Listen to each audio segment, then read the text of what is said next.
Okay, I will stand here. If I inadvertently stand, since I won't because the light will disturb me. Today's presentation is my own this time, as distinct from yesterday's where I was working with presenting things for other people. Today is my own. So if there's anything wrong with it, if you don't like it, I take the total blame. So, and it will, you will see as I go where this advocacy, government policy business comes in, because it's a big concern of mine that public policy in Papua New Guinea is in contradiction to what I believe is what is required. Okay. So, oh no, I need, I think, to change the.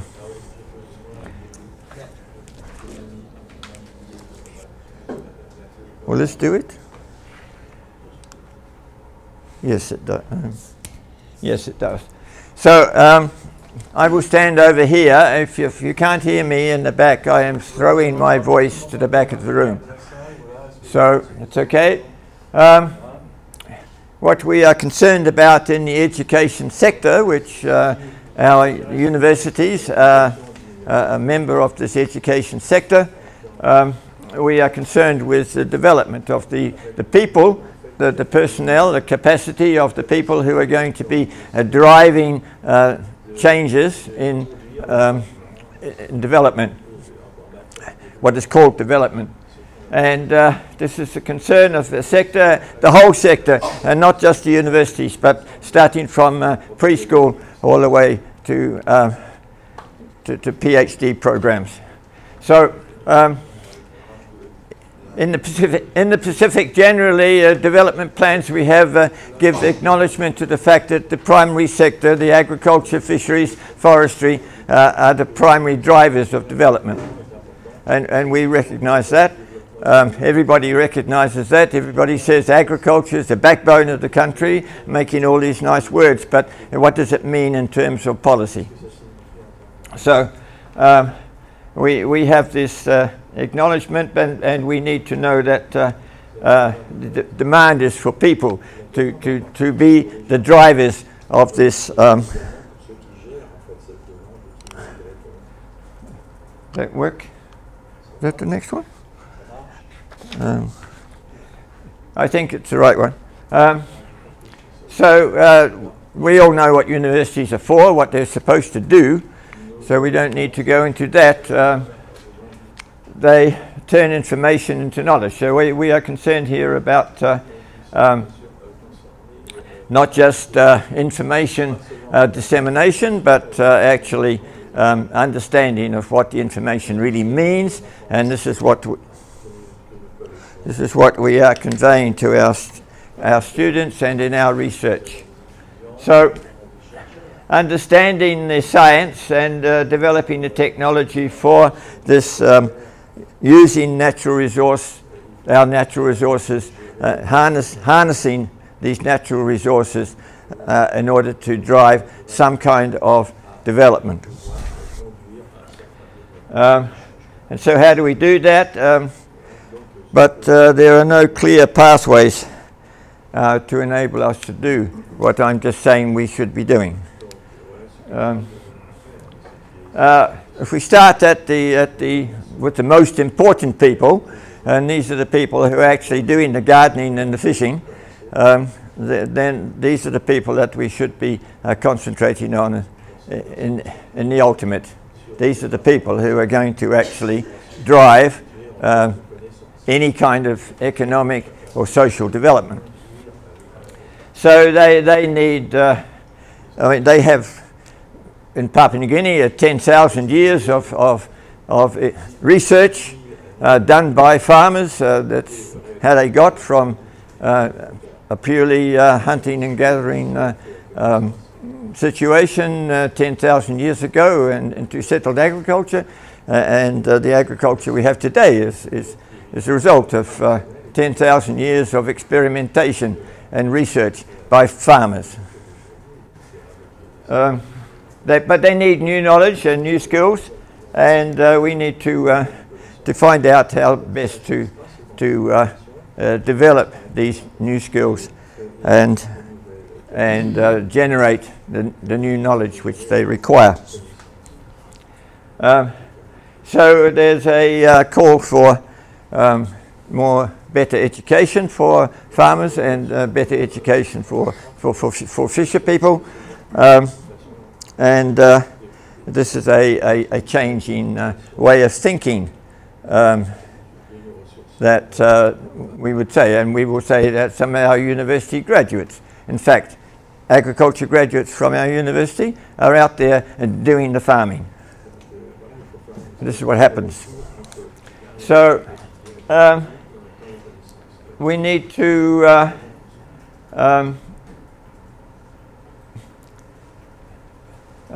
not just concern ourselves with the science and technology of agriculture or marine resources, but also engage the humanities and the education sector. So we have to work with the people in the other faculties in order to develop some kind of a sensible set of knowledge that we can use for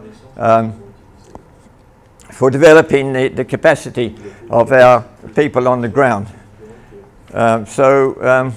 I have recently, the last couple of years, been talking quite seriously about engaging anthropology because much of the failure in agricultural development has been due to the fact that the people who are doing it have no comprehension and no understanding of the way of thinking and the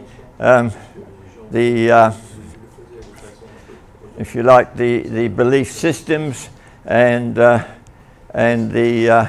what is driving people's activity, who are those who are actually doing the gardening or the fishing.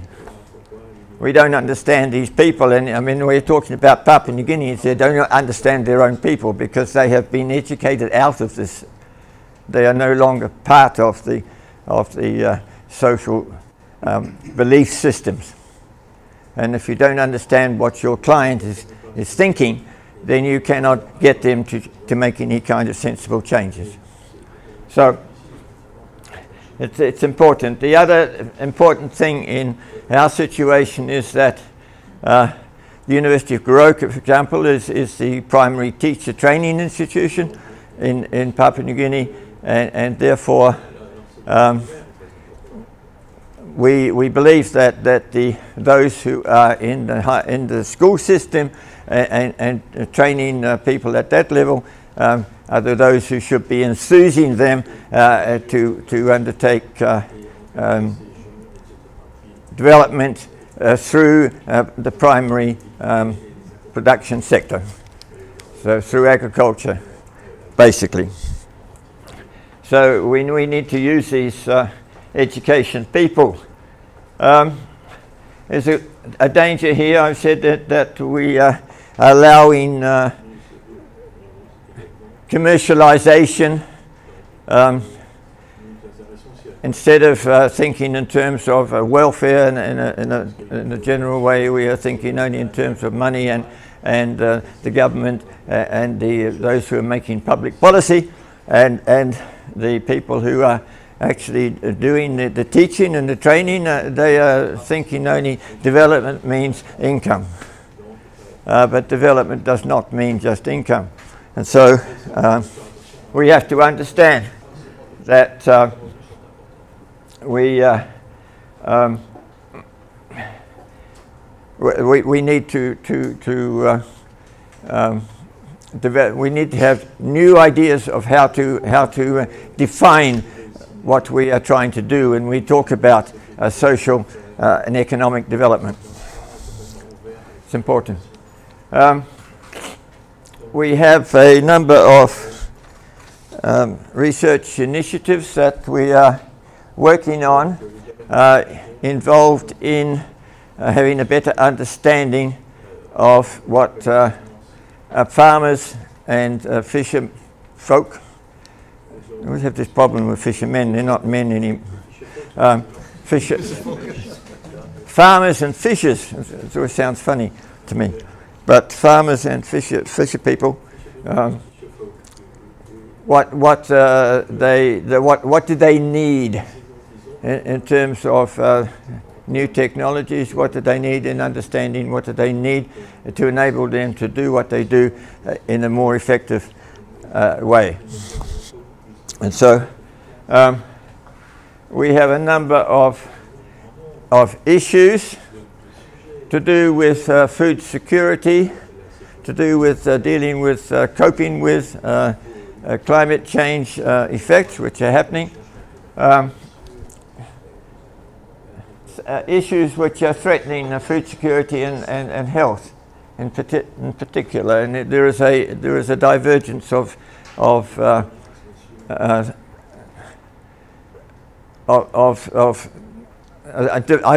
divergence between concentration of development on income and concentration on welfare, food security, health, diets. So we have a disconnect, so that people who are being coerced, talked, conned, that's the word that we used, into commercial development, but to the detriment of their own welfare. And so we find that people who are putting their limited land, because we have a huge population pressure problem in Papua New Guinea with 9 million people daily increasing, and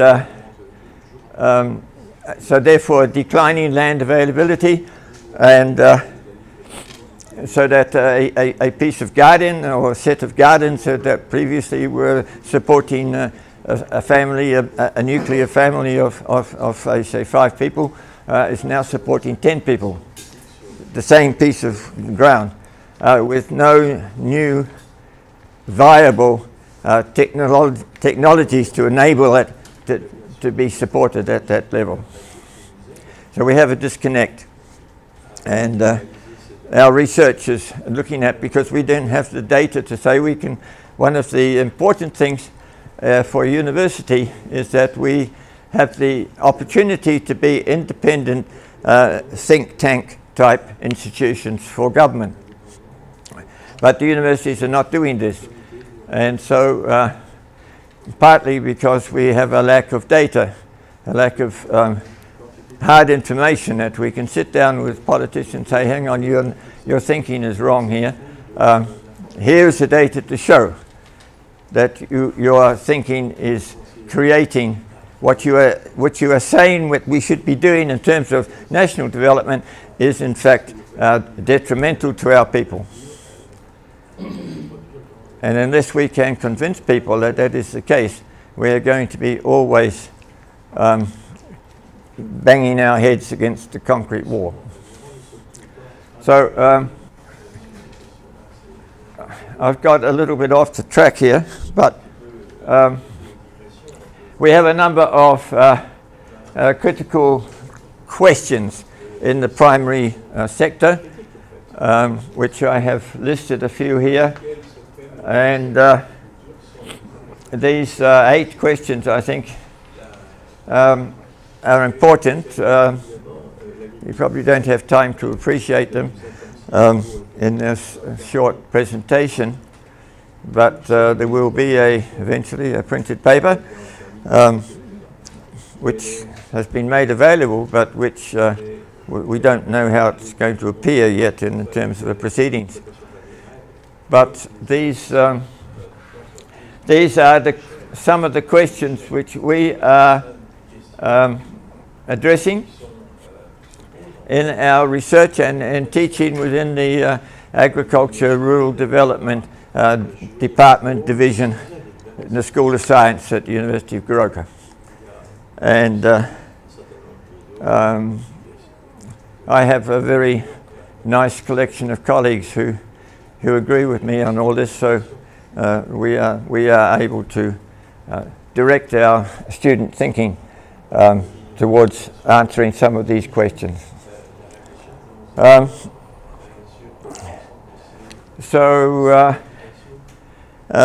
However, we can't do any of this without adequate resources in our universities.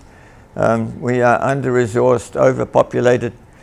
As I was telling Gito this morning, we have students sitting on the concrete outside the windows of the classrooms trying to do their classes through the window because we don't have anywhere for them to sit inside, because we have more students than we have facilities to teach them. And this is a problem for us, and we have, as I said yesterday, inadequate staffing, and this is one reason why I get involved in some of these things like the pandanus yesterday, which I don't have any experience about the biochemistry of essential oils in nuts, but because I have to deal with these kind of things because there's nobody else. You know, we have postgraduate students, and their supervisor goes off to stand for Parliament, and someone else has to take over and look after these students. They usually fail and eventually may come back, but nevertheless they are absent when they should not be absent.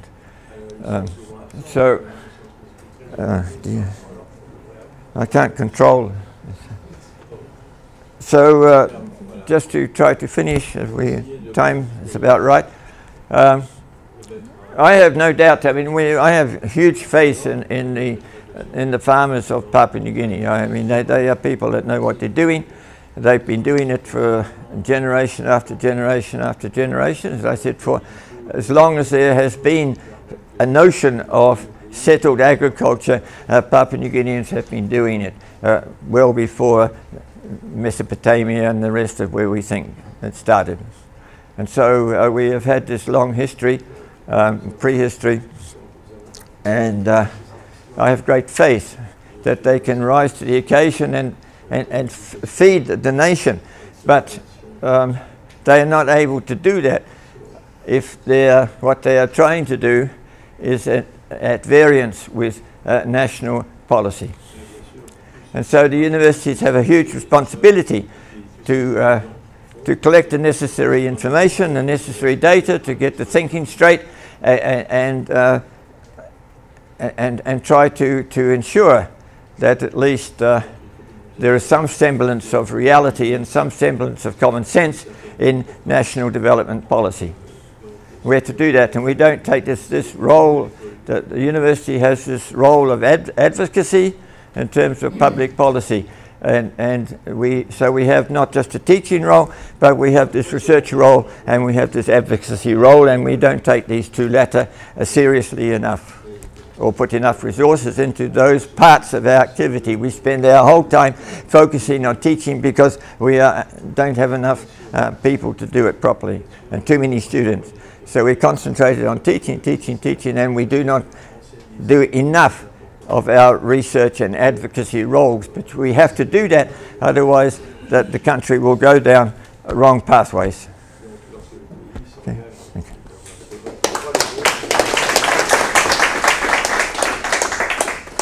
Thank you, Mr. Quartermain.